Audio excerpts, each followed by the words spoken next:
আপনারা প্রেজেন্টেশনে দেখেছেন যে নগদ যখন কাজ শুরু করলো তখনকার রেভিনিউ কি ছিল এবং এখন রেভিনিউ কি আছে।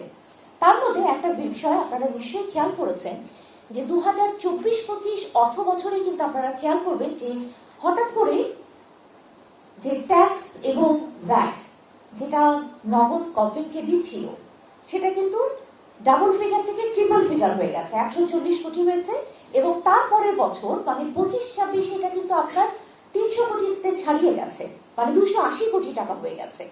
এটার কিন্তু একটা অন্যরকম একটা ইমপ্লিকেশন আছে। এটা আপনাদেরকে বুঝতে হবে যে আমি যখন ব্যবসা করব, আপনারা জানেন ব্যবসায় কিন্তু গুডউইল একটা বিষয় আছে।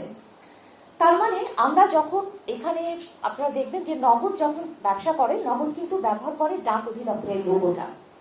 ডাক অধিদপ্তরের লোগো ব্যবহার করলেও এখানে কিন্তু মানুষের আস্থার একটা বিষয় আছে। আমরা কিন্তু জেনেছি আমাদের ক্লায়েন্ট হচ্ছে, নগদের ক্লায়েন্ট হচ্ছে 9 কোটি। তার মানে 9 কোটি মানুষের আপনারা খেয়াল করেন, তার মানে 5ই আগস্টের পরে 2024-এ মানুষের কিন্তু আস্থার জায়গাটা ফিরে এসেছে।